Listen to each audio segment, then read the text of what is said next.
Good morning all of you. देखो बच्चों, अब ये क्वेश्चन नंबर 21 है और मैंने आपको 20 करा दिया था।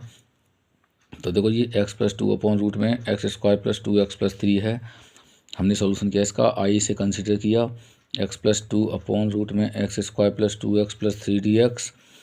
और देखो ये x+2 = सबसे पहले हम इसे a और d अपॉन dx और x² + 2x+3 + b मानते हैं। उसके बाद x+2 = a और इसका हो जाएगा 2x + 2 और कांस्टेंट का 0 + b। इसका अंदर मल्टीप्लाई करेंगे, हो जाएगा 2ax + 2a + b। Comparing both of side, तो यहाँ x की कोफिशिएंट 2a है, यहाँ x का कोफिशिएंट 1 है, तो 2a = 1 और यहाँ 2a + b = 2। तो देखो यहाँ से a की वैल्यू निकालेंगे तो कितनी हो जाएगी, 1/2 हो जाएगी। और जब ये a की वैल्यू यहाँ लगाएंगे 2 × 1/2 + b = 2, यहाँ बचेगा 1 और 1 जब इधर ट्रांसफर होगा तो 2 - 1 = 1, यानी a की वैल्यू आ गई हाफ और b की वैल्यू आ गई 1। तो यहाँ से हमने क्या किया, x+2 की वैल्यू निकाली, तो 1/2 और 2x + 2 + 1। तो देखो उसके बाद हमने ये पहले की तरह सेपरेशन डायरेक्ट कर देता हूँ मैं। तो देखो 1/2 2x + 2 के नीचे इसे अलग कर दिया, x² + 2x+3 को प्लस, और इस 1 के नीचे इसे अलग कर दिया। इसे I1 कंसिडर कर लिया, इसे I2 कर लिया। I1 क्या है, 1/2 2x + 2 dx। और इसमें और ये x² + 2x+3, इसमें हमने इसे t कंसिडर किया, x² + 2x+3 = t। डिफ्रेंशिएशन किया तो हो जाएगा d/dx x² + 2x+3 और dt/dx। इसका हो जाएगा 2x, इसका हो जाएगा 2, कांस्टेंट का 0। देखो ये हो गया 2x + 2 dx = dt। तो देखो हमने 1/2 हमारे पास था ही, और देखो ये 2x + 2 dx हो गया dt, और ये हमने माना था t।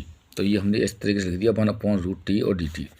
ये रूट डिवाइड में है, ऊपर जाकर माइनस पावर हो जाएगी और ये 1/2 हो जाएगी। तो 1/2 x की power n+1 upon n+1 + c1। 1 में से हाफ गया, हाफ बचा, 1 में से हाफ गया, हाफ बचा, यहाँ हाफ है ही हमारे पास, हाफ से हाफ कैंसल, ऐसे हम √t लिख सकते हैं + c1। अब देखो I1 की वैल्यू क्या आई, रूट के अंदर x² + 2x+3 + c1। अब I2 को लिया हमने 1/√x² + 2x+3। इसे कंप्लीट स्क्वायर मेथड से सॉल्व करेंगे। 1/√x², 2 का मल्टीप्लाई और 2 से डिवाइड, 2 से 1 टाइम्स कैंसल, 2 और x को छोड़ देंगे, यहाँ 1 बचा, 1 का स्क्वायर जोड़ दिया, 1 का स्क्वायर माइनस कर दिया +3। यहाँ से यहाँ तक इसे दिखाया तो x² + 2 × 1 × x + 1 का स्क्वायर -1 का स्क्वायर -1 +3। यहाँ से यहाँ तक हो गया a + b का होल स्क्वायर प्लस 2 में से 3 में से 1 गया तो 2 बचा, और यहाँ x + 1 को हमने t मान लिया, और differentiation both of side d/dx x + 1 = dt/dx। x का हो गया 1, कांस्टेंट का 0 और dx = dt। तो यहाँ से 1 dx = dt हो गया। तो 1/√t² प्लस और 2 को हमने कर लिया, इस वाले 2 को √2 का स्क्वायर और dt। फॉर्मूला होता है 1/x² + a² का log x प्लस रूट में x² + a² + c2। तो देखो जहाँ x है वहाँ t लगा दिया, और बाकी हमारे पास सेम t² + √2 का स्क्वायर प्लस c2। t की वैल्यू x + 1 है प्लस, और ये जो होता है ये हमेशा इससे हमने कंप्लीट स्क्वायर मेथड लगा के इसे यही बुलाया था, यानी x² + 2x+3 आप डायरेक्ट इसकी जगह पर लगा सकते हो। ठीक है, कैसे लगा सकते हो ये मैंने बताया था आपको कि ये कंप्लीट स्क्वायर मेथड से हमने ये जो सॉल्व करके आया है हमारा, ये यही तो था। तो डायरेक्ट आप यहाँ लगा सकते हो x² + 2x+3 + c2। अब क्या करना है हमें, अब हमें देखो दोनों को ऐड कर देना है। तो यहाँ क्या है, दोनों को ऐड करने के बाद हमें यहाँ से मिला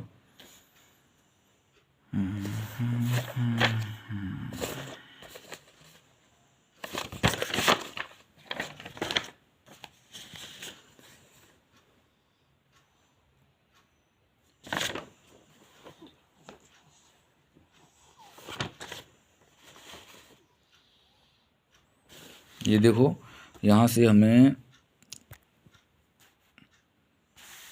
दोनों को ऐड कर दिया। तो यहाँ से I = I1 + I2। I1 की वैल्यू क्या है हमारी, I1 की वैल्यू है रूट में x² + 2x+3 + c1, और I2 की वैल्यू